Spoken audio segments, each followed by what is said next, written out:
याद रखो। हाँ जी।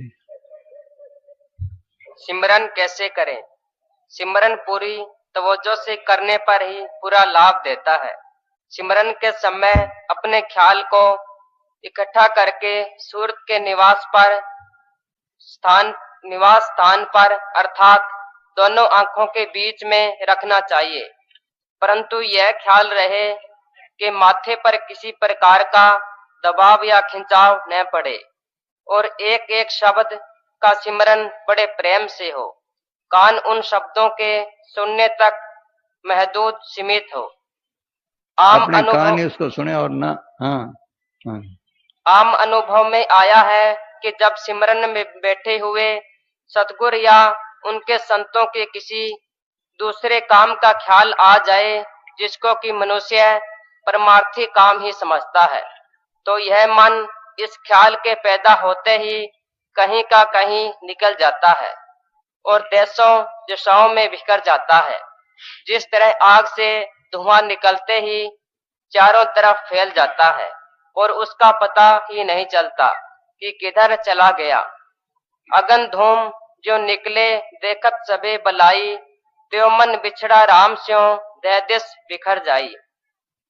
इसलिए विशेषतः यह ख्याल रखना जरूरी है कि मन सिमरन के अतिरिक्त किसी दूसरे ख्याल में न जाने पाए। यदि चला जाए तो वापस लाएं, यदि फिर जाए तो फिर वापस लाएं, अंत में खड़ा हो जाएगा। यह याद रखने वाली बात है कि तीसरे तिल के नामों का दोहराना ही सही सिमरन है। हम सिमरन को जबान से कर रहे हैं, परंतु मन किसी और जगह भाग रहा है और दूसरी बातों को सोच रहा है, तो दूसरी बातों का ही सिमरन है। जब तक मन तीसरे तिल में नहीं बैठता और उसको अपना निवास स्थान नहीं बना लेता, तब तक इसको सिमरन में पूरा लाभ प्राप्त नहीं हो सकता। जब सिमरन करो दिल पर बोझ लेकर न करो, पूरे भरोसे, प्रेम, खुशी और नम्रता से करो। यदि केवल फर्ज पूरा करोगे तो मन एकाग्र नहीं होगा। जब मन एकाग्र नहीं होगा तो सिमरन में रस नहीं आएगा। आंखें खोलकर सिमरन करने से आंखें बंद करके करना अधिक लाभदायक है। इस तरह करने से ख्याल जल्दी इकट्ठा हो जाता है, परंतु यह ध्यान रहे कि नींद न आ जाए। यदि नींद आए तो आंखें खोल ले या कुछ देर खड़े हो जाएं या कुछ लंबे श्वास भरकर या हल्की कसरत करके नींद और सुस्ती को दूर कर लें, परंतु सिमरन न छोड़े या चल फिर कर ही सिमरन करे। जहां तक हो सके एक ही आसन पर रहना चाहिए ताकि ख्याल मजबूत रहे, बाहर न जाए और आंखों से नीचे वाला भाग सो जाए। लगातार 2-3 घंटे तक एक ही आसन पर बैठकर सिमरन किए बिना मन स्थिर नहीं होता। यहाँ यह बात नोट करने वाली है कि किसी आसन पर बैठकर सिमरन करना, कभी हाथ सो गए कभी पांव, धीरे धीरे सारे शरीर की चेतन सत्ता सिमट कर तीसरे तिल में इकट्ठी हो जाती है। इस अवस्था को जिंदा मरना कहते हैं। इस अवस्था में अभ्यासी अंदर से सचेत रहता है, परंतु अपने शरीर से अचेत हो जाता है।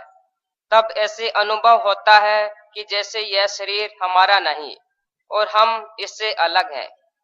ऐसी हालत में स्थूल खोल उतर जाता है, अंदर अमृत रस प्राप्त होने लगता है और फिर वापस आने की इच्छा नहीं रहती। कई प्रकार की आती है कि उठने को दिल नहीं करता फिर। हाँ हाँ जी। कई प्रकार की धुनें जारी होने लगती है तथा कई प्रकार की रोशनियां प्रकट हो आती है।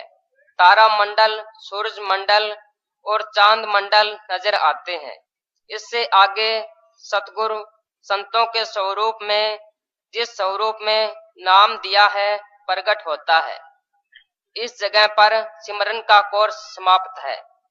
अब रूह को वहीं ठहराने के लिए सतगुरु के नूरी स्वरूप में ध्यान लगाने की जरूरत है।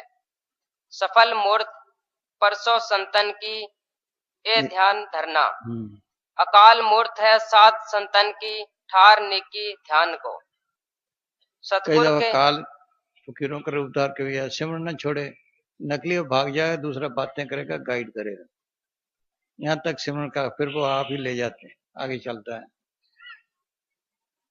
आगे फिर कार्य कराए आप पे आप, फिर वो आप कराता है।